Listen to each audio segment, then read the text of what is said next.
On a weekend when 7 top 25 teams went down, Nebraska overcame their issues and finally won a close game. Matt Rule said he doesn't have expectations for his team in their second year, but with only one loss and plenty of winnable games left on the schedule, he knows as well as we do that the sky's their limit. Four top 10 teams went down on Saturday, and Nebraska gets two ranked matchups coming off their bye. So today, we'll look at the conference standings, the AP poll rankings, and I'll give you my biggest takeaways after the win over Rutgers. But what's up, guys? I'm Connor Hayden, and this is Corn Crazed. If you're a fan of Nebraska or the Big Ten, hit the subscribe button so you don't miss any of the videos I post here. And if you think this team has a chance to finish with more wins than you thought they would back in August, hit the like button and help us get to 1,000. But now, let's get into it. He's hit and he's taking a shot downfield, wide open end zone, caught, touchdown. Let me start here. This was the most entertaining weekend of college football that we've had in the past few years. We only saw one top 25 matchup, but there were a total of 7 teams in the rankings that went down. I saw a stat that said this was the most chaotic weekend since 2018, and I think it's obvious that the transfer portal gets some credit here.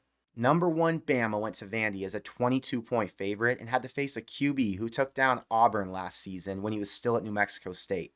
Diego Pavia completed 80% of his passes for over 250 yards. He ran for another 50, and his number 1 target, who finished with 6 catches for 113, was the same tight end he had when he was at New Mexico State. Bama didn't go down to the Vanderbilt, who's proven to be the worst team in the SEC. They went down to a team who addressed their needs in the portal and now has one of the best QBs in the entire conference. Tennessee went into Fayetteville with one of the most impressive offenses in the entire country, but Arkansas leaned on their transfer QB from Boise State and the transfer running back from Utah, who combined for over 350 yards of offense. But it wasn't all them. Taylon Green and Jaquindon Jackson both got hurt late in the game, so Sam Pittman had to go with his freshman QB and a freshman running back to close it out with one final score on a 60-yard drive. The freshmen won that game on Saturday, but the transfers are the ones who put them in position. Michigan went to Washington as a 1-point dog and just didn't have the offense to keep up. Jedd Fisch built his team through the portal. Will Rogers and Jonah Coleman combined for 84% of the total yards on an offense that put up 27 points on what we thought was supposed to be a top 10 defense. 4 of Washington's top 10 defenders that won the turnover battle and held Michigan to just 17 were at other schools last season. When Michigan refused to find game changers to fill their holes, Washington took a different approach, and it's paying off.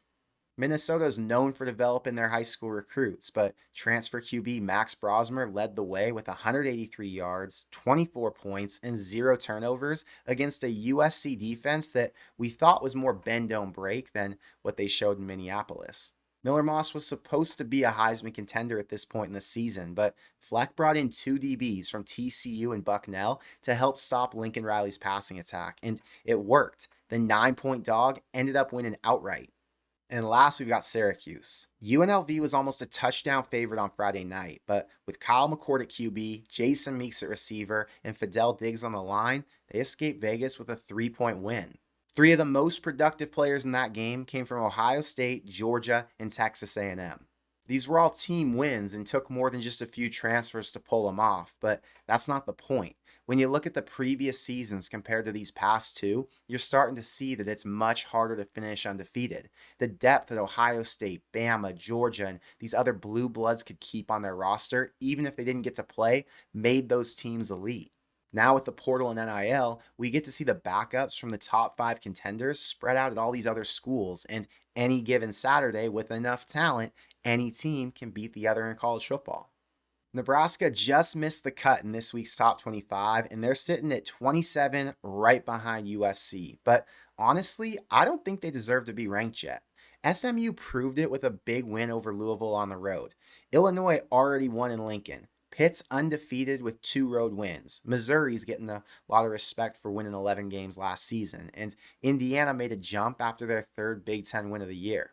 I think the one team getting a little too much respect at 24 is Michigan, but they're going to lose at least 2 more games, if not 3, so that party won't last.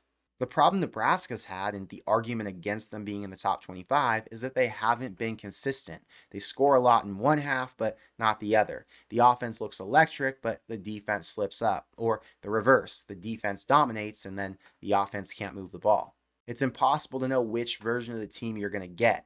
If you've watched Indiana, you've seen the same thing every week. We know who they are and what they're capable of. But I think the most important thing to note about the top 25 is that there aren't many teams without flaws. As frustrated as Nebraska fans get, every other fan base has just as many complaints about their team. And that's why I don't get overexcited or jump to conclusions too early in the season. Anything can happen, and just because they're at 27 today doesn't mean they won't finish inside the top 10 in January. Going into the bye, Nebraska's sitting at fifth in the Big Ten standings, but a week from today, they'll be tied for third or fourth since Penn State goes to SC and Ohio State has to take a trip to Oregon. I still think the Big Ten championship will be a rematch between the top two, but whoever finishes third probably gets a playoff spot. Right now, I'd say you've got five contenders: Indiana, Penn State, Nebraska, USC, and Illinois. And then after this weekend, SC could fall off this list with a loss. And by the end of October, we should have a better idea about Indiana, Nebraska, and Illinois. If you're making a prediction based on the easiest path to third place, it's got to be IU. And if you're basing it on who's got the best team, I'd probably say Penn State. But nothing's for sure. Because, like I said before, in a season where we've already seen this much chaos, anything can happen. I keep getting excited when I say Nebraska's 5-1 because that's such a serious accomplishment for a coach in his second season. Look at Purdue, Wisconsin, Auburn. They're all schools with a coach in their second year, but the expectations and their records are much different. Nebraska's off back-to-back wins, and one was over an experienced head coach with an undefeated team. So let's talk about the four things I learned after the Rutgers win, and then later this week, we'll talk about some of my new expectations. And first is that the special teams unit has some major issues, but Brian Buschini is a beast. Rule mentioned in his presser today that it's really hard to win a game when you have two punts blocked, and I think that's especially true when your punter gets hit so hard he can barely walk off the field.